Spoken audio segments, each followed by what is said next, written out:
You are listening to KLRN Radio, where liberty and reason still reign.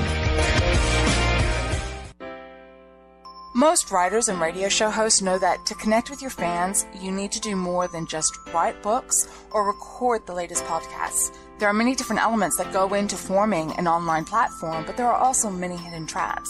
To make matters worse, solid advice on how to survive the muddy waters is scarce. In the book Hidden Traps, I talk about some of the important issues of working with an online platform, highlighting traps that could put your physical or internet security at risk or be harmful to your reputation. Are your social media posts just links with a few disjointed words, making you look like someone who can't complete a sentence? Did your new website cost you more than you anticipated? Are you leaking your personal contact details across the web without even knowing it? Then you need Hidden Traps. Although Hidden Traps is not officially released until August 1st, you can pre-order your paperback or ebook copy now from a variety of retailers, including Amazon, Barnes & Noble, and Kobo. Visit blackwolfpublications.com for more details. Here's George Foreman with InventHelp. Hi, I'm George Foreman. Do you have an idea for a new product or invention? People ask me all the time, George, how do I get my idea in front of companies? How do I get a patent? What do I do next? Do you have the same questions? I'll tell you like I'll tell them all. Call my friends at InventHelp. Call InventHelp today for free information. InventHelp has been helping inventors for more than 30 years and has sales offices nationwide. InventHelp can submit your invention to companies who are interested in receiving new ideas. If you have an idea and want to try to patent it and submit it to companies, you should call InventHelp today for free information. Listen, I can't guarantee a company will be interested in your idea, but I believe every inventor deserves the opportunity to step into the ring and take their best shot. Put InventHelp in your corner. To get your free inventor's information, call 1-800-353-6490. That's 1-800-353-6490. Again, 1-800-353-6490.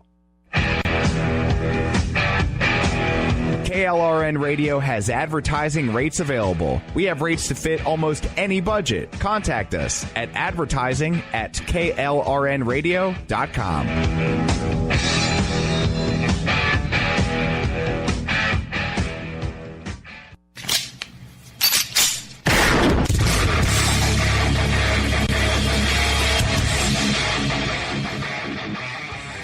This is Slickery Trigger for Rebel Road Tactical.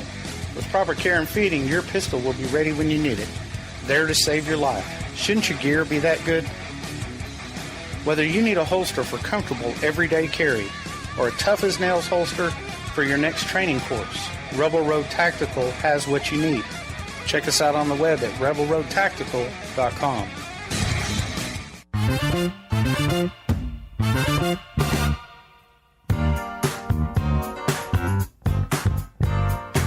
Welcome to Southern Sisters Radio, the show for Southern women and the men who adore them. Join us as we celebrate life from a Southern point of view. Here's your host, author, founder of Southern Sisters Home, Jenny McCormick Earhart. Hey everyone, welcome to the Southern Sisters Radio program. We are so glad that you're here with us for the next hour. We talk about everything that has to do with the South, or at least the good stuff. Oh, all the good. Is anything about the South not good? Yeah, if there was, we're not going to talk about it. No, it's just happy, good stuff on the Southern Sisters Radio show with an occasional lecture about etiquette. I listened to last week's show and I thought, dang, I was a little, I don't know, a little motherly about the whole. And, I think that's all right. We all walk around, and I think all of us Southerners will occasionally look at people and go, Y'all just need some couth. Yeah, absolutely. You don't ever want someone looking at you and saying, her mama didn't raise her right. No. His mama didn't raise her right. No. I know your mama raised you right, Nick, because you often talk about your good Southern mama and all the things she taught you. We are going to talk about this week on the Southern Sisters Radio Show some very important things, namely National Hot Dog Day. Because we know what's important in life. We do. We absolutely do.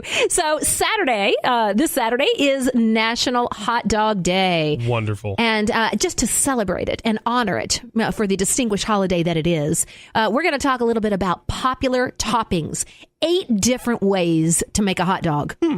Every one of them is fabulous. I'm going to try every one of them this week. I'm interested. I'm sure now, how many of these are just kind of out there? Well, there's one that's got a lot of greens on it. I'm thinking some people might kind of turn their nose. I like getting crazy with the hot dogs, though. Yeah, I think that's good. And they all have themed names. Wonderful. Yeah, and it's great. So you'll if you happen to go to our Facebook page, Southern Sisters with Jenny Earhart, and watch our Facebook Live video of this show, you'll also see the photographs in the background. We're going to cycle through some very attractive photographs of the Frankfurter variety.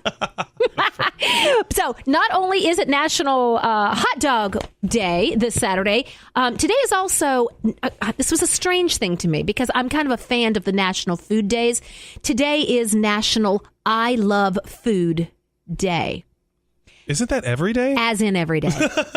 You took the words right out of my mouth. Why would you need a national holiday for that? I guess this is just an excuse to really pig out if you want to. I suppose. Well, it's National I Love Food Day. I need to make sure the food knows just how much I love it. Yeah. Up close and personal with some good food. Yes. I had a college roommate whose boyfriend, I remember he was like a kinesiology major or something, and at Auburn, where I went to college. And I remember him telling me one time, I don't know if it's true, so don't quote me on this necessarily, but he said there's a limit to how many calories your body can absorb in one day. Like, for example, if you've already shot your diet to you know what, you might as well just keep going for the rest of the day. That you can't absorb, it's like that it's not humanly possible to absorb, let's say, 10,000 calories in a day. Wow. So it's almost like, the saturation limit in the ground. Yeah, when you've had rain, right? Mm-hmm. The ground gets to a point where it can't hold any more rain, and so everything else is just a runoff. So that's kind of like with calories. Just turns into runoff. Right. So if you want to that is so bad. So we're going to run right over that one. So if y'all want to try all 8 of our hot dogs, in one day, you're probably only going to absorb the calories from the first 2. There you go. You got it? That's a great way to think about it. Now, listen, also, we're going to be talking about morning habits. Now, we all have our way of doing things in the morning. I know I've got my little routine in the morning. Dixie the Wonder Dog and I have our morning routine. But, there are certain morning habits that are sort of common characteristics for highly effective people, right?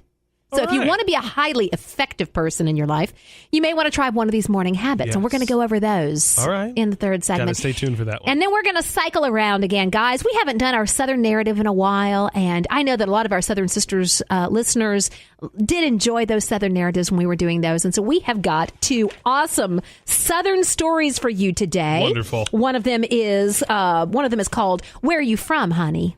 Okay, let's talk a little bit about local accents, Southern accents. Oh yes, how it's a dead giveaway when you meet a Southerner, right? Mm-hmm. And the second Southern narrative is the groaning cake, and so this was a particular type of cake that is commonly made for during in and around pregnancy and delivery. I know that sounds very strange. Okay, but wait for it. All right, you're going to appreciate it. Did you know that there are worse things that you can say behind a Southern woman's back than bless her heart? There are? Yeah, really? It's pretty bad. Well, it's bless her heart, depending on how you say it. Is pretty bad. But there's a lot of folks that think about, it's people in the South, oh, bless her heart. I'm like, yeah. Well, see, if I'm talking directly to you, Nick, and you said, oh, I've had a really rough day. If you said that to me and I said, oh, Nick, bless your heart, I hope your day gets better. That's a very sweet way of saying. Exactly. So I've often said, bless your heart has a very different meaning than bless her heart. Mm-hmm. Bless her heart, clearly you're saying her, which means you're more than likely talking behind her back. Where she can't hear you. Which I've never done. No. Never. None of us ever have. But yes, indeed, guys, there are definitely things worse than saying bless her heart behind her back. And God love you, we hope they're never aimed at you, okay? Now, it's true that Southerners can add bless her heart to the most negative remark imaginable and make it sound genteel. Even kind and sympathetic as backhanded compliments go. For example, she couldn't bake a decent pecan pie in her life if her life depended on it. Bless her heart. Oh. Right? But sometimes we're actually sincere when we bless the heart of another, like the example I just gave with Nick, right? Here's another example. This Southern saying can be a genuine expression of sympathy, like, my sweet sissy fell off her bike and skinned her knee. Bless her heart. Yeah, Okay, bless her heart. Do you hear the inflection? Absolutely. It's different. Or we might use it to show gratitude. Let's say I've got a party tonight, Nick, and you come over and mow my lawn for me. I might say, oh, honey, you mowed the lawn for my party. Bless your heart. Yeah. See? Okay. Yes. It's positive. Mm-hmm. You're picking up, like you said, you pick up the inflection a little bit. Exactly. Yeah. I'm showing a little gratefulness there. The sincerity or sarcasm of bless her heart or bless your heart is determined by the circumstances and revealed through facial expression and vocal inflection. Important distinction here, guys. If you're from the South, I don't have to tell you this. You know it, right? It's not for amateurs. It is definitely an acquired skill, all right? Now, I've got some other Southern sayings, however, that are a little less, shall we say, nuanced, okay? They're always negative, always zingers, okay? In other words, there's no upside. There's no compliment. These are the really bad ones. They're really bad. I've got 3 of them for you. So if you hear them, let's just hope they're not directed at you. Okay. Number 1, okay? God love her. Oh. Okay. Tack this on to absolutely anything, and it sounds kind and loving, right? The implication is that we can call on the Almighty to love her, despite the many errors of her ways. That's exactly what. For example, she's dumb as a post. God love her. Right? So true. Right? She made her casserole with canned sweet potatoes. God love her. Right? She's got on white shoes after Labor Day. God love her. God love her. Okay, I will admit today I was getting dressed. Almost grabbed my white skirt that I love to wear all summer long. What was last Monday? Labor Day. Okay, right? I probably would have given you a hard time about that, considering it's so close to it. Sweetie, you would have waited till I left the studio. You would have said. She wore a white skirt today. God love her. Okay, so there you go. There's one of them. Okay, the number 2 negative Southern, Southern phrase, right? Worse than bless her heart is in her own way. Let me give you some examples. This one merits some dissection. You might hear it from pageant girls who want to demonstrate their ability to accept those who maybe never quite master a cat eye and they don't own a teasing comb. Say what you think, but I think she's pretty in her own way. Got it? Did you hear that? Oh, yes. We might also use it to describe a sister's intellect. Like, nobody's ever going to think she's no one's ever going to think she's college material. Bless her heart. But she's smart in her own way. Oh, this is so bad. Yeah. No. Okay, right? Yikes. Never good. No. Last one, number 3. Southern saying that's actually worse than bless her heart behind her back.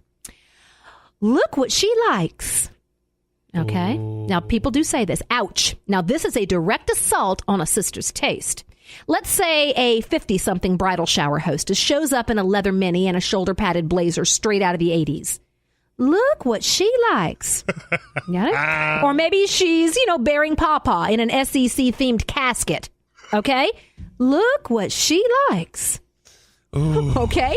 Or she has It's Not Love, But It's Not Bad sung at her wedding. Look what she likes. Yeah. I heard that, and it gave me a little bit of a chill, because you're right. Those are the far fewer people who know about that phrase, because that one's reserved for the really bad ones. Well, my. Look what she likes. Now, Nick and I hope these barbed Southern sayings never get hurled at you. Bless your heart. But if they do, God love you. Just remember you're special in your own way. Right? So keep your eyes peeled for a look what she likes opportunity and create a diversion. Oh, I'm telling you guys, don't get stuck on it. Don't. My. Well, guys, here we are, Southern Sisters Radio. We're so glad you joined us for this hour. We are going to be right back in a few minutes. We're going to be celebrating National Hot Dog Day in a very delicious way. Yummy.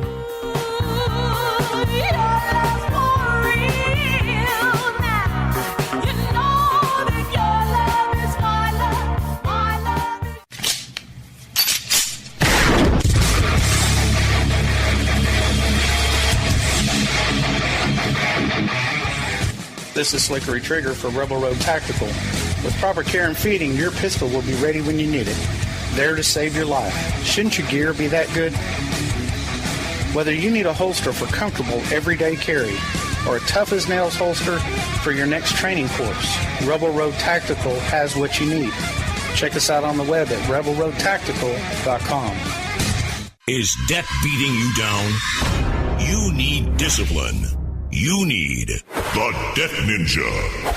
If you've been caught in a financial trap and need to be set free, then you need the Debt Ninja.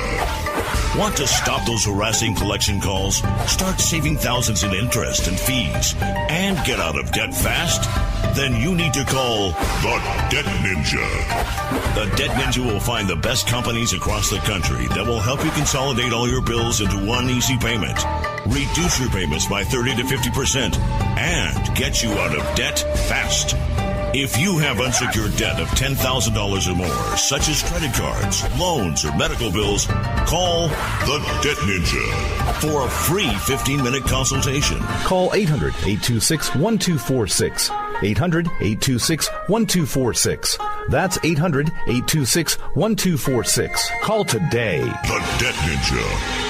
Individuals and businesses with tax problems, listen carefully. Do you feel like you're losing control over your finances? If you owe over $10,000 in back taxes or have unfiled tax returns, we can help you take back control. The IRS is the largest and most aggressive collection agency in the world, and they can seize your bank account, garnish your paycheck, close your business, and file criminal charges. Take control of your tax problems now by calling the experts at Tax Mediation Services and take advantage of the Fresh Start program and new laws that may allow us to negotiate a settlement for the lowest amount possible. Our team of tax attorneys and enrolled agents can stop collections and get you protected so you can take control of your financial future. Tax Mediation Services is accredited by the Better Business Bureau. Call now for a free case review and a price protection guaranteed quote. Call Tax Mediation Services now at 800-610-9050. That's 800-610-9050.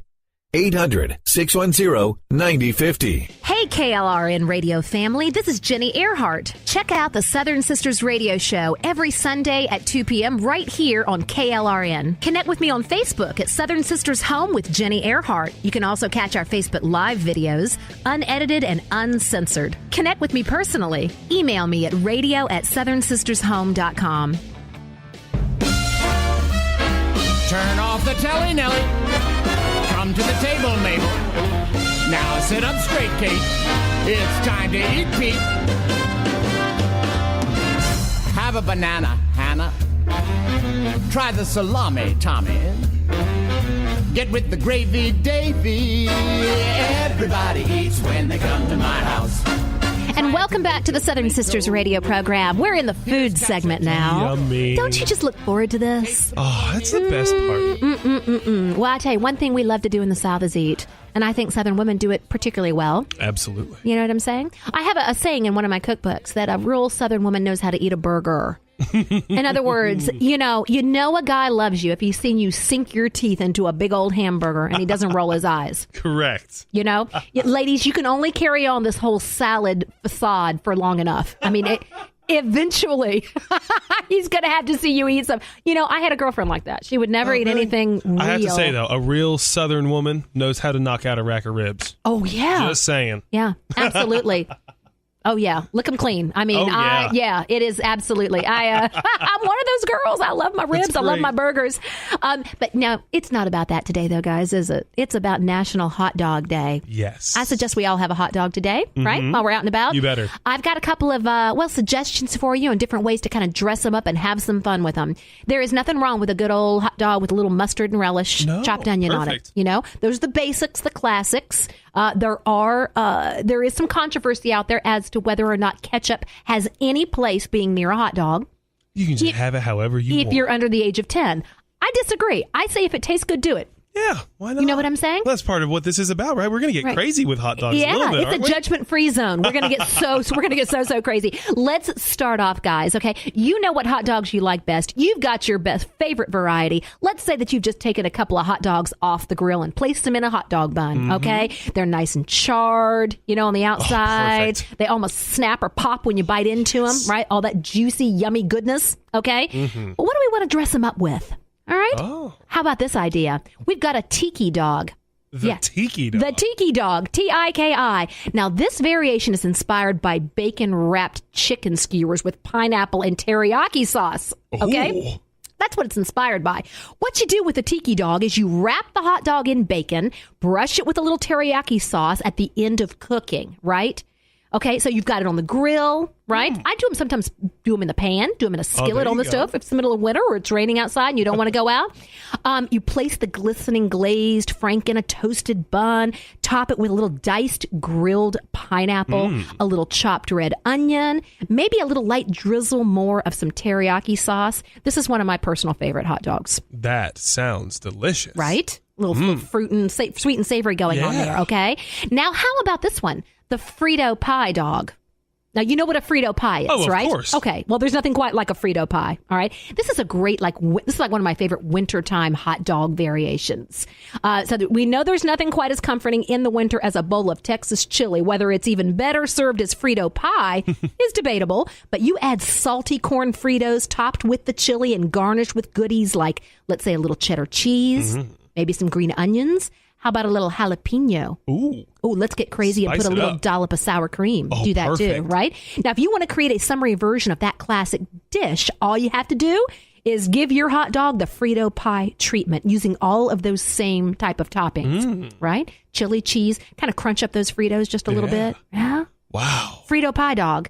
I'd do it in a heartbeat. That seems so easy too. None of these are difficult. Oh, that's wonderful. They're just different. Creative. You know what I'm saying? Expand your mind, right? Expand the hot dog mind. More than mustard. Accept new ideas. Yes. You know what I'm saying? How about the French onion dog? Oh, this one sounds good. Yes, right. Now, listen to this. Now, some of you have had French onion cheese dip before, and given how well French onion soup did when it was transformed into a cheese dip, I don't see why it wouldn't work as well for a hot dog, okay? So on top of a grilled frank, what I would do is spread a heavy layer of caramelized onions and Swiss cheese. You know, if you've got some Gruyere cheese hanging around the refrigerator, I'd put some of that on there. Shred that up. And then let the cheese melt over indirect heat on the grill. And then maybe add a little bit of fresh herbs, like a little sprinkling of fresh thyme. Now, the sweet onions and the creamy cheese, once again, provide this combo that it just works wonder. Yeah. You know what I'm saying? Think about French onion soup. You got those yummy onions. You've got that melted Swiss cheese. Put it on top of a hot dog, and well, splendid. It is. Yeah. It is splendid. That's it's almost I would almost say that you might be pushing the gourmet hot dog boundary with that. Yeah, I think we could. Right? Give it a little step up, a little culinary credential, shall we say? Go. Right? Yeah. I agree. How about a Monte Cristo dog? Monte Cristo. Really? We're in the South here now. It ain't Crisco. The Monte Cristo dog. Now, I am definitely a big sucker for the Monte Cristo, which is a French toasted topped. Basically, okay, Monte Cristo is French toast topped with ham, turkey, and Swiss cheese. Delicious. Okay, now you can do the same thing with your hot dog. Okay, you can use some of those same flavors on a grilled dog. Okay, now what you can do is just kind of grill up that bun a little bit. You're basically giving it the French toast treatment. You see what I'm saying? Toast it up a little bit. Then you're going to load the dog with a slice each of ham and turkey, a little grated Swiss. Put it back on the grill to let the cheese melt before you give it a little bit of a drizzle of, wait for it, maple syrup. Oh. Yes. You've got that sort of breakfasty flavor going on, but it's edgy, it's sweet, it's meaty. It's that sort of perfect sweet savory combination. Listen, if you can dip bacon in chocolate, you can put maple syrup on a Monte Cristo hot dog. Yes. In a heartbeat. Wow. Oh, that sounds so good. It is good. That just sounds good. It is good. That really begs the question. If you have a Monte Cristo dog, is that a sandwich? Because, you know, the great debate, is a hot dog a sandwich? This is true. Well, that is true. You know, if you put the turkey and the ham and the cheese, that almost turns it into like a sandwich. It almost does. Yeah, I think we're breaking some boundaries here. Oh, man. We're breaking the hot dog glass ceiling, so to speak. That's very true. Right. That's what's happening here on Southern We've Sisters abolished Radio. it. We have. How about a nacho dog? Now, okay. Sounds kind of like a classic, right? You can't go This wrong. is a good classic. If you've got nachos on your mind and the ingredients on hand, right? Try assembling one with a little refried beans, longhorn cheddar shredded, right? Maybe a little pickled jalapenos. You know what I'm saying? Oh, yeah. Do it up right. I love my kids love nachos. So this is just one more fun way to, Perfect. take two particularly wonderful culinary. I say, this is kind of like a kid's dream. I think it is, yeah. Nachos You make and a hot dog. Yeah, kid's dream and Earl's dream too. We got adults out there that would love this. And mom and dad's dream, because this is another It's easy good. one. This is another easy one. Hey, you know what? I've got a bacon jack dog. Can you imagine what's on that one? Well, I'm about to say, so okay. So explain this one to me. And this is, by the way, radio audience, this is why you should go to the Facebook Live on Southern Sisters with Jenny Earhart, because we are showing the hot dogs behind her on the screen, and this one looks outstanding. Buckle your seatbelt for this one. It's not hard to make either. Know. So if you want to make your own cheese stuffed hot dog, here's what you do. You split the frank in half lengthwise. Actually, don't split it all the way through. Just cut into it, right? And you're going to stuff it with Monterey Jack cheese. And then you're going to close it up with a couple of strips of bacon, meaning you are going to wrap the hot dog with the bacon. Okay? Oh, my. Does it make sense? Now you're going to cook the bacon-wrapped hot dog over indirect heat, okay? And then put it onto some direct heat and crisp it up at the end. You may recall when we talked, when we did our grill segment, we talked about having direct heat and indirect heat on your grill, yes. okay? So it just means you've got certain burners on and others not. Or if you're using charcoal, you've got more of the charcoal at one end for more direct heat and less at the other end for indirect heat. So you start it out in the indirect to cook it, and then you crisp it over the direct heat. Now, once you've nestled it into a toasted bun, you're going to finish it with a few slices of avocado and a little squeeze of chipotle mayo. You can make that yourself, or you can buy it already made. I've seen chipotle mayo at the grocery store. And having so many flavors from smoky and meaty, cheesy and spicy, this is one killer dog. Wow. It's so yummy. Oh, man. The bacon jack dog. A gourmet hot dog. It is. It's taking the hot dog to a new level. Oh, no, we got two more left. Oh, wait, we're not done? No, we're not done. Oh, my I know you wish that we were. But my gosh. No, the onion dip dog. Okay. Oh. Now, if you're having a lot of extra caramelized onions from the French onion dog, you may have some left over, right? So what you can do is you can use those leftovers to make a French onion dip, okay? Now, we've all dunked our Ruffles chips into that sweet, tangy dip and couldn't you can't help but think, this would be yet another really awesome hot dog topping, okay? So I actually tried this. I slathered a mess of it on a hot dog in a bun, right? And then I added some crushed chips and green onions on top. Okay. Chives would be good too, right? This is one fine dog. Wow. There's something about the salty crunchiness in combination with the savory tenderness of the hot dog. It's the whole thing, like when we had the Fritos on the Frito pie dog, right? Same principle here with the onion dip dog. Yum. Oh, yeah. Folks, you got to go to my website and check these out. SouthernSistersHome.com. Just click on the blog and you'll see the photos and the recipes. You're going to be buying an 8-pack of wieners on the way home after this. You'll is need amazing. It's a great way to celebrate National Hot Dog Day. How about the Vietnamese dog? The Vietnamese dog. And you're saying, what? What? This is a little bit different. It is a little different. Now, if you have a jar of quick pickled radishes at home, now I know that's unusual. A lot of people don't have it. You can also use pickled onions. Do you know what I would do with this? I would southernize this. You know how you can buy pickled okra? Yeah. The little pickled okra spears. I would oh my word. Yes. Pull some of those out and kind of chop them up. Maybe some cucumbers and carrots, things like that. What you want to do is marinated vegetables are what are going to make this so wonderful. And I definitely would use these on a hot dog. Topping this dog as you would some many Vietnamese dishes, you can also use in addition to the pickled veggies, a little fresh cilantro. Mm-hmm. You got a little mint still hanging around the garden, a little sriracha mayo, which, by the way, I make that regularly. Just a scoop of mayo and a good big squirt of sriracha sauce and just whisk it together. You're taking your mayo to a whole new level. But drizzle some of that over the hot dog as well. It's sort of you get sort of fresh and bright flavor, right? It's great if you want to add a little jalapeno, spice it up a bit too, right? Man, this is a good one. You're right. It's kind of like a light and refreshing hot dog. It is. It's brighter. Absolutely. And we may be breaking some rules here. We're breaking some culinary rules. That's okay. Right. Those are the best kinds, though, when you break the rules. I'll tell you, some of rules were made to be broken. and some of my best recipes, several of them I can think of, have come about as of some sort of crazy, I don't know, sort of experimentation in the kitchen. Some kind of, like either I made a mistake, I had to improvise, I was out of something and I had to improvise with something else. This is right. It's a Southern way. Oh, Nick. man. This is a wonderful gourmet hot dogs, man. Happy National Hot Dog Day, y'all, to all of our Southern sisters out there and the men who adore them. Now, hang on. We're going to talk about, morning habits for highly effective people. We'll be right back. Oh, do have a bagel. Now, don't be so bashful, Nashville. Everybody eats when they come to my house. All riders are prone to becoming so attached to our characters and stories that we struggle to see why a passage may not be working. It takes another set of eyes to help us nurture our writing into full maturity. At Black Wolf Editorial Services, we strive to enable writers to develop and grow, shaping stories into masterpieces that can stand the test of time. Editing services are provided for all genres and all age categories. Services range from critiques of the short story through to the line edits of the full-length novel and copy editing for those preparing for publication. We also offer assistance on generating a writer's bio for your website, as well as help with those book blurbs and promotional material. We won't abandon you to the masses. We want to celebrate with you in your successes. Black Wolf Editorial Services, nurturing your writing into maturity. For a full list of services and prices, visit us at blackwolfeditorial.com. You are listening to KLRN Radio, where liberty and reason still reign. Is debt beating you down? You need discipline. You need the Debt Ninja.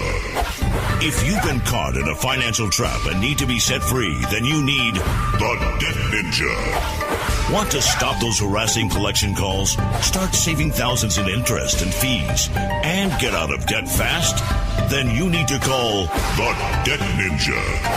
The Debt Ninja will find the best companies across the country that will help you consolidate all your bills into one easy payment, reduce your payments by 30 to 50%, and get you out of debt fast. If you have unsecured debt of $10,000 or more, such as credit cards, loans, or medical bills, call the Debt Ninja for a free 15-minute consultation. Call 800-826-1246. 800-826-1246. That's 800-826-1246. Call today. The Debt Ninja.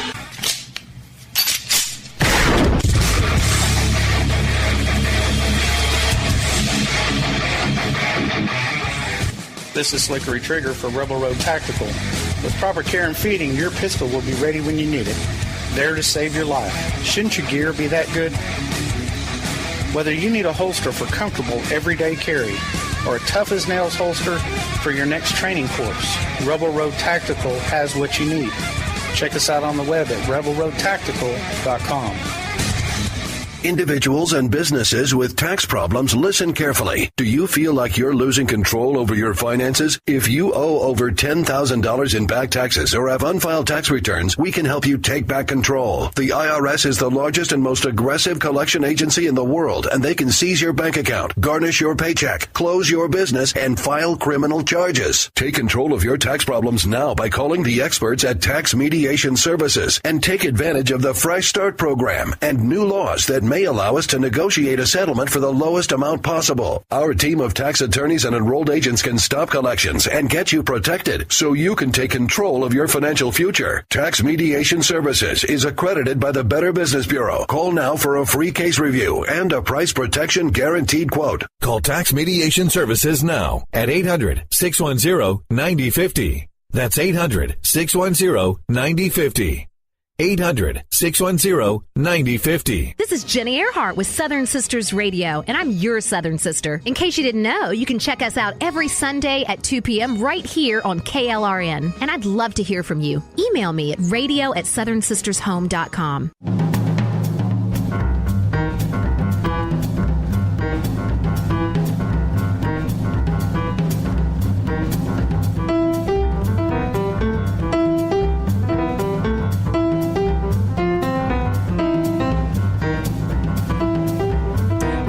Welcome back to the Southern Sisters Radio Show. That's a little Harry Connick Jr. stomping at the Savoy. We love that song on the show. I love this thing. Now, you play this in the morning, you will be highly effective. Oh, yeah. Get you going. Get your little spring in your step. Yeah. Get a little coffee in your veins. Well, that's my secret weapon in the morning. Yes. I'm far perkier once I've had my coffee. Well, I am too, after about cup number 2. You have 2? Sometimes it takes that. That's for sure. It does. Well, guys, you know that getting organized in the normal routines of life and finishing little projects you've started is an important first step towards realizing larger goals. I didn't write that. No. Joyce Meyer did. Really? I kind of like her. There you go. Yeah. She's a strong woman. Yes. She's a strong woman. I'm pretty sure she's Southern, too. We'll find out. We'll find out. Now, if you find yourself as the complete opposite of organized, like I have been at times in my life, you may be wondering how those people manage it. How do those doggone effective people get it all done? Some people just seem to be effortless in their organization. That's a lie. Don't ever believe it. It's not effortless. It takes a little work. Yes, everything that's worth having does take a little work. But those annoying people who always arrive on time. They have everything put away, and they always seem to know just what they're doing. Mm-hmm. I have a new saying, by the way. We're putting a new saying on one of our Southern Sisters flour sack towels. Yes. And it's a customizable towel. You can change the name of the city and state in the saying. Okay. So if for the sake of argument, I will use Atlanta, Georgia, because that's where we are. Mm-hmm. And the towel says, one of the nice things about living in Atlanta, Georgia, is if you don't know what you're doing, someone else always does. I love that. That's so wonderful. So highly effective people, however, always know what they're doing. And so for the rest of us, even getting out of bed and dressed for the day can be a battle of both chaos and confusion. Very true. It's easy for it to happen in the morning. A little chaos and confusion. In my case, it probably involves also tripping or stubbing my toe. Something else. Thank God I'm not the only one. But the truth is, the people who are more organized practice habits that the rest of us don't. And they stick with it. And if you're looking to be a more organized person, you may want to mimic. I love that word, mimic. Mm-hmm. You may want to mimic the habits of highly organized people. Let's talk about some things that they do that you might not be doing. Or maybe you do these and you're perfect. In that case, I don't want to know you. I'm just kidding. Let's be honest. Just kidding. We know that we need to work on it. We all do. And you know what? Maybe it's just one or two of these things that you need to work on. That's very true. Not all of them. One thing that they do is they tend to wake up early and catch morning miracles. Now, what does that mean? If you live with roommates or a family, waking up even 15 minutes before the rest of your household can make a big difference on your ability to get ready in the morning. You won't be fighting for bathroom space or the shower, right? Because you probably already have a head start. Mm-hmm. If you live alone, waking up 15 minutes before you normally would also gives you just the amount of leeway you need to make sure your morning starts out right. I find that often where I run into trouble is not allowing enough time for the things that may go wrong. Yeah. The things that may go wrong. Yes. Right? There's always something. We never, ever, I think, seem to allot time for mistakes. No. We wake up and think we can handle it. Yes. We know better. We know better. But we think we can. We think we can. That little bit of extra, it's the gift of time. Oh, you know what I'm saying? Another thing highly effective people do in the morning is they don't tend to jump right on their cell phone first thing in the morning. Oh, yeah. Okay, now I have a hard time with this because I always like to take just a quick glance at my phone to make sure that nothing happened during the night that I need to know about. You know. Well, and let me ask you a question on that one then. Do you think that happens because of just who we are as people? We feel like we need to know, or is that a product of the society we live in today? Did you before cell phones were a thing? Right. Did you wake up in the morning and immediately turn on the news or grab the newspaper? No. You went about your morning routine and you got to it when you got to it. Everything's changed. People also didn't used to get on Facebook and share every detail of their personal lives with their 1,000 Facebook friends. Correct. But here's and like you said, you don't need to just get up and get right on your phone. Right. So here's a thought process, something that has actually helped me, and I've tried, and I'll help some folks out there with this. Don't put your phone next to your bed. Oh. Don't fall asleep with it next to you in bed. Don't do it. So I can't have it under my pillow either. No, unfortunately. Yeah, go put it. Some people have like a plug in their bathroom or something. Right. Go do that, or leave it maybe in the hallway or the living room or something like that, and you'll realize that you sleep better. Yeah. Not worrying about what if it goes off. What if it goes off? Yeah. You feel like it keeps you on edge just knowing it's right there. Absolutely. Completely agree. So try not doing it, guys. Leave the phone in another room, right? And just don't mess with it during the night.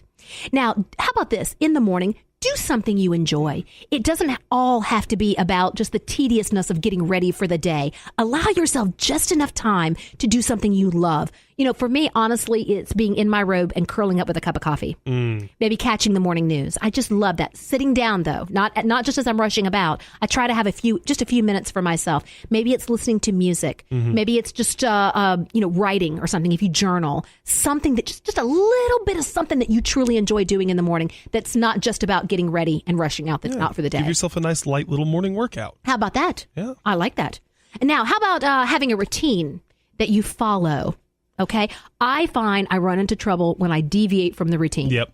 If you deviate from that system, that's also how I lose things. If I have the habit of always putting my car keys when I walk through the door in the same place, yes. If I deviate from the routine, they're gone. They're gone. Can't find them. Don't know where they went. Happens every time. And you realize you put them on the other shelf.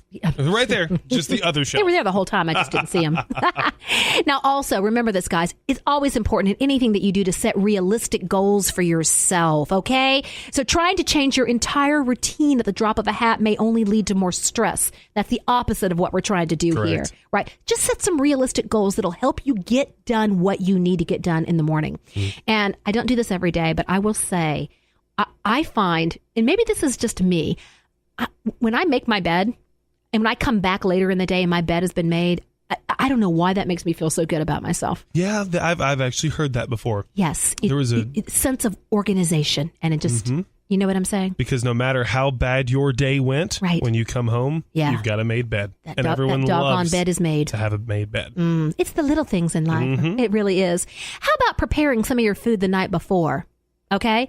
Now, putting together a meal can take a lot of time out of your morning, and especially if you're packing your lunch, right, or something for breakfast the next day. So a really great thing for organized people, they often do on the weekends, is preparing a large amount of food for the week and keeping it stored in the fridge or the freezer. So all you have to do in the morning is take it out.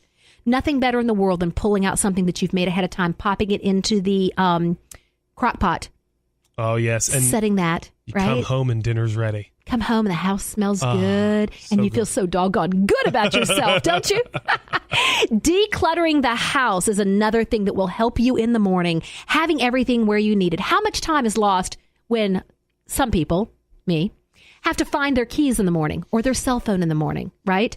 Yep. You know, or you get to the car and realize you left something, so you have to go back in for it. One thing that helps me is to set things that I know I'm going to need the next day by the door. Yes.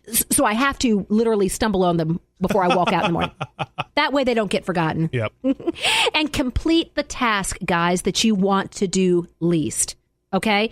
The one that you don't like, do it while you've got the most energy. You know, oftentimes for me, that is returning certain phone calls. You know what I'm saying? Yeah. I just find like when I usually wake up in the morning with a list of people that I have to call, and it's not that I don't like the people, it's just that sometimes whatever I'm dealing with is tedious and difficult. Yes. And so I'm like, and the hardest thing for me to do is to pick up the phone and make that phone call.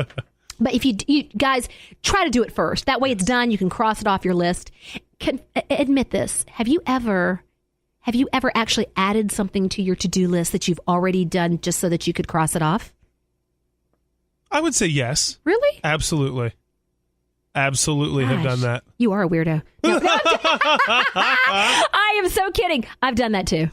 Yeah, it makes you feel a little bit better about yourself. Doggone it, I did that thing. I just forgot to put it on the to-do list. So I'm going to put it on there and cross it off. Yes. And call myself, victorious. Guys, these are little things that can have big results in your day. So just think about it. Adding a few little highly effective habits into your morning gets your day going strong, right? You're going to feel better about yourself and end up being, highly effective. Highly. We love that. Highly effective. You know what we have coming up?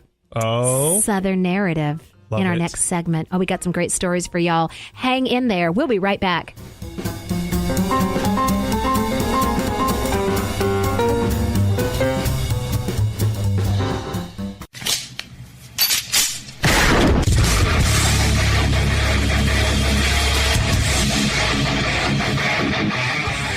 This is Slickery Trigger for Rebel Road Tactical. With proper care and feeding, your pistol will be ready when you need it. There to save your life. Shouldn't your gear be that good? Whether you need a holster for comfortable everyday carry or a tough-as-nails holster for your next training course, Rebel Road Tactical has what you need. Check us out on the web at rebelroadtactical.com.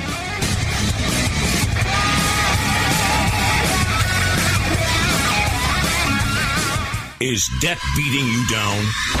You need discipline. You need the Debt Ninja. If you've been caught in a financial trap and need to be set free, then you need the Debt Ninja.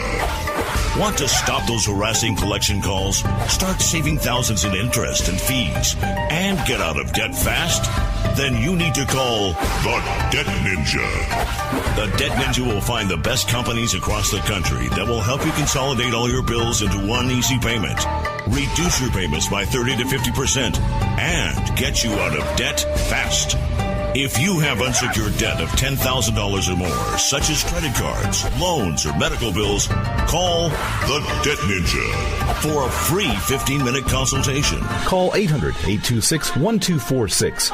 800-826-1246. That's 800-826-1246. Call today. The Debt Ninja. You're listening to the Spark Radio Network, internet radio like you've never heard before. Innovation, creativity, and imagination are all said to begin with a spark. So fasten your seatbelt and take the ride of your life and listen for the spark. Hey, KLRN radio family, this is Jenny Earhart. Check out the Southern Sisters radio show every Sunday at 2 p.m. right here on KLRN. Connect with me on Facebook at Southern Sisters Home with Jenny Earhart. You can also catch our Facebook Live videos, unedited and uncensored. Connect with me personally. Email me at radio@southernsistershome.com. You are listening to KLRN Radio, where liberty and reason still reign.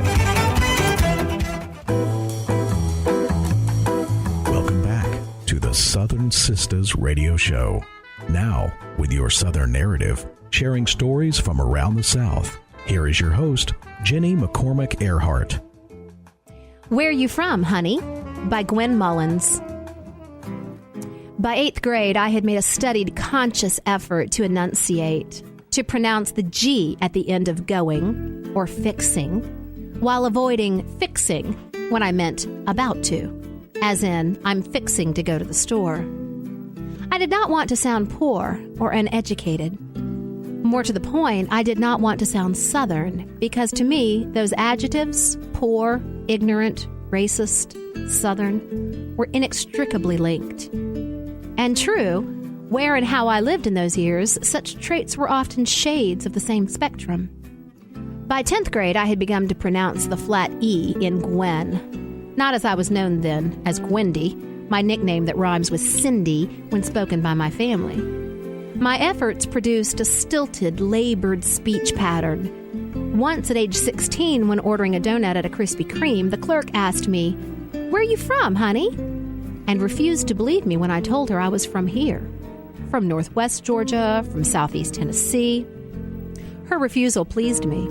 It meant I was succeeding in eradicating what I considered as the hick from my voice. Even in college, where several of my professors spoke in Southern accents with a clarity bred of education and unself-consciousness, I remained unswayed, undeterred by Dr. Verby Prevost's elegant Mississippi tones or Dr. John Tinkler's unapologetic drawl. Yes, I knew they were intelligent and widely read, but I was unconvinced that an accent did anything to prove their credibility as professors or thinkers. I married a man from New Jersey who was glad I did not talk like a hick. For years, I coasted, tightening up my accent whenever I traveled to New York or when I spoke with a colleague from Massachusetts or Maine, which I frequently had occasion to do at work. Sometimes when I drank too many glasses of wine, my accent slipped in. My vowels became swollen and elongated. Years passed. When I wrote short stories, they were set in cities like New York, or worse, they were set nowhere at all. And my characters were accentless and well-traveled, like a bunch of newcasters from the Midwest. Then I went to Vermont for graduate school, where my new friends dubbed me Southern, where people I did not know asked me if I hailed from Kentucky or Tennessee, where a lovely woman from Middle Georgia introduced herself to me because she heard me speaking to someone and came over to ask that quintessential Southern woman's question, "Where are you from, honey?" Darn. When had I stopped paying attention? At what point had I become so obviously Southern? How had I lost the ability to beat my natural voice into submission? I felt as though I had failed, as if I had been exposed for what I really was and always was. Poor, uneducated Southern. I came back from my first graduate residency in Vermont to attend my grandmother's funeral. There in the northwest Georgia mountains, sandwiched between Alabama and Tennessee, I despaired that not only would I never sound intelligent, but I would also never actually be smart, or at least not smart enough. I had not read or written or understood the same things everyone else at grad school had. I learned later that most folks felt that way. All I could speak and write with authority came from this place I have always been, the soil I have never left. A wise man and teacher shared with me that William Faulkner, in his interview with the Paris Review, had said, "I discovered that my own little postage stamp of native soil was worth writing about, and that I would never live long enough to exhaust it. But I am not Faulkner, not by a long shot."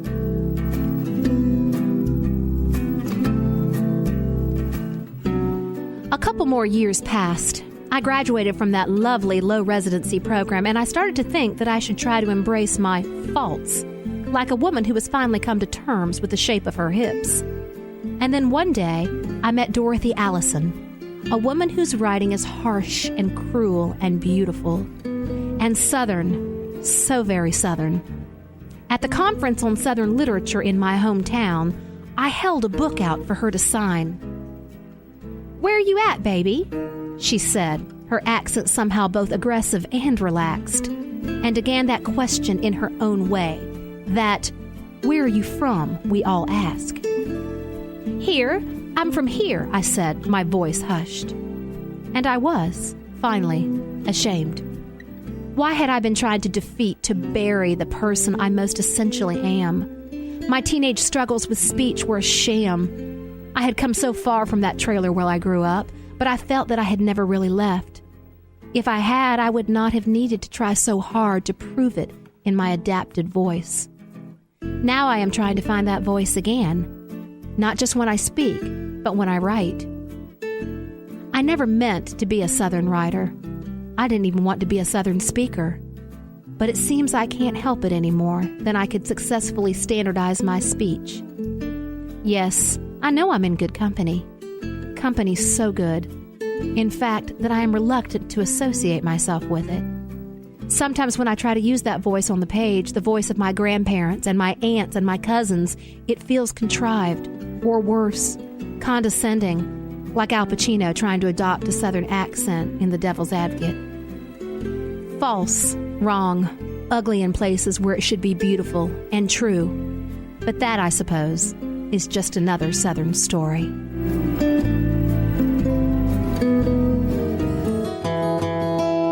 The Groaning Cake by Jennifer Justice. My friend Jess had her first baby at home while planking on a yoga ball without so much as an aspirin. That's how I think of it anyway, because she's the superhero of my girl gang. And she'll also say that if you need to have a crime scene erased, you shouldn't bother calling a hitman. Call a midwife. "It's like Dexter's Kill Box," she said of the Showtime crime drama, while holding up a roll of plastic. It came from a box of materials the midwife would need to help deliver Jess's second baby, which she also planned to have at home. I laughed and tried to sound nonchalant as if I weren't nervous for her, because that's what friends do. We offer surrogate bravery at the very least, even if it's not needed. But this time around, I would be in the house during the birth, and as a middle-aged woman with no children and maybe 3 babysitting gigs on my resume, I had no clue how to help. Of course, Jess had that covered too. She declared I should join her home birth team for a special mission. It would include a couple of friends, her husband, the midwife, her curious toddler, and a rambunctious lab golden mix named Waylon. If that weren't a full house enough, she hoped to introduce her toddler to the new baby with a baby party soon after giving birth. While she labored, she wanted me to bake a cake. I would be the official home birth cake baker. For the rest of the afternoon, as we organized supplies and dawdled around the kitchen, I stole glances at her, like you do when you're worried about someone but don't want them to know it. The baby wouldn't be coming for a few more weeks, but our time together and her invitation to the birth gave me plenty to think about until then. When people ask me why I didn't have a baby of my own at 43, and they usually do, I usually say I don't know, because I don't. Sometimes people have a hard time believing this. It's true I recognize there couldn't possibly be a greater love or a more interesting job. I can't imagine anything more challenging, educational, heartbreaking, heartwarming, expensive, or worth it. Yet I've had a long, deep feeling of just nope. For a time, I fretted and prayed to want a baby, and even though I found peace in my decision not to have children, I'll never be sure it wasn't a mistake. Then there's the physical marvel of creating, caring, and delivering a human, which will forever have me feeling a little less of a woman for never having experienced it. But you know what does give me a tinge of the maternal? Baking people cakes. Unbeknownst to Jess and me at the time, an ancient tradition exists of cakes baked for mothers while they're in labor. The aroma is intended to help ease the mother's pain, and recipes for these groaning cakes, as they're called, often pack in the nutrients for post-labor recovery with shredded apple, coconut, and zucchini. They're sweetened naturally with honey. If the mother-to-be breaks the eggs for the batter, the old wives' tale says her labor won't last long. The father has a role, too, in serving the cake to friends and families for the first time after the mother and baby are churched. But we didn't know about any of that pre-labor. Jess just knew she wanted a favorite chocolate cake from her family's gatherings and holidays. Her groaning cake wasn't designed for loading up on nutrients. We'd be loading it instead with sugar, butter, and cocoa. The icing would need to be poured over the cake as it came out of the oven like asphalt for hardening into a slab of fudge. As we prepared for the big day, Jess texted me photos of yellow recipe cards handwritten by her mother, who had been given the recipe by her friend. As a food writer, I'm especially fond of recipe cards and cookbooks adorned with coffee stains and chocolate smudges. But like many passed-down recipes, the instructions on Jess's cake were vague enough to give a modern cookbook copy editor a come-apart. The ingredients were listed as part of the instructions, and most sentences had 1 to 3 words: stir, bring to boil, beat. Intuition and improvisation would need to be measured as ingredients too. But as Kim Severson writes in her book, Spoon-Fed, How 8 Cooks Saved My Life, recipes are often taken on as an act of faith. You have to trust the cooks who prepared it before you. A few weeks after receiving the recipe, my phone buzzed with another text from our friend Ann. She's dilated to 4. This baby could be here sooner than we thought. I noticed she used 4 exclamation points and replied, OMG, what does that mean? Before she could answer, I frantically scraped the cake ingredients from my pantry into a shopping bag, the cocoa, vanilla, baking soda, 2 types of sugar. I didn't figure I had time to measure anything, so I loaded an entire glass canister of flour into the bag too. But the baby didn't come that night, or the next. So I waited for the word. I took the bag of cake ingredients to yoga. I lugged it to work. I took it to a fancy fundraising dinner. I even once had an Uber driver stop by my car to pick it up on the way home just in case. I learned that while 4 centimeters might mean we're close, no one really knows for sure. We can make all the plans in the world, but they're not necessarily going to turn out as we hope.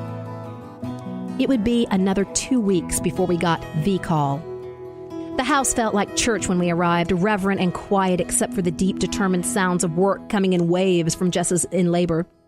It was almost midnight, and with the toddler asleep and Jess's wishes to keep the house as peaceful as possible, I set about my job with the busied hush of a French mime. No chance of firing up a noisy mixer. I used a whisk instead. As a person who considers cooking a contemplative activity, this wouldn't be the first time I'd prayed over measuring cups and cake batter. This time hoping my friend and her baby would be okay. Excitement and worry mixed with their varied textures like the creaming of sugar and flour. Soon after the cake hit the oven, I heard Jess's work turn into laughter. "It's a boy!" she cried. And then suddenly, as if we hadn't been expecting it, another smaller cry rang out and the energy in the house shifted. Just over 9 pounds carried the emotional weight of 9 tons. I couldn't have known what it felt like for Jess, but the wave of energy reminded me of a line from Elizabeth Alexander's poem, Neonatology. Giving birth is like jazz, something from silence, then all of it. A little later, the plastic from Dexter's box crinkled under my feet as I tiptoed toward Jess and her baby boy Charter. "This is JJ," Jess whispered to him. "She's part of your tribe." Of course, I still didn't know what it felt like to have a baby, and I certainly didn't know what it takes to raise one. But in that moment, I, at least, could feel the importance of what it meant to be there, to show up, and what it means to make and be a part of a family of a different sort. In some cases, it seems having a village to show up for is a gift. A reminder that we're not alone as we walk each other through the unknown thrills and challenges that come with our decisions. It was approaching 3 a.m. as we stood around Jess, watching little Charter breathe. The rise and fall of his tiny lungs filled with new life, and sure enough, the midwife had cleared her workstation, disposed of the plastic, and folded the laundry. She had dismantled a birthing pool and packed it into what might as well have been a briefcase. With a spotless scene behind her, she slipped into the night, leaving a new baby, a growing village, and the scent of chocolate cake. Well, thanks everyone for joining us this week on the Southern Sisters Radio Show. Remember to check us out on Facebook, Southern Sisters with Jenny Earhart. You can check out the Facebook Live version. You know, Nick, that's the unedited and uncensored version. It is. It's the behind-the-scenes look. It's a good one. Have a great week.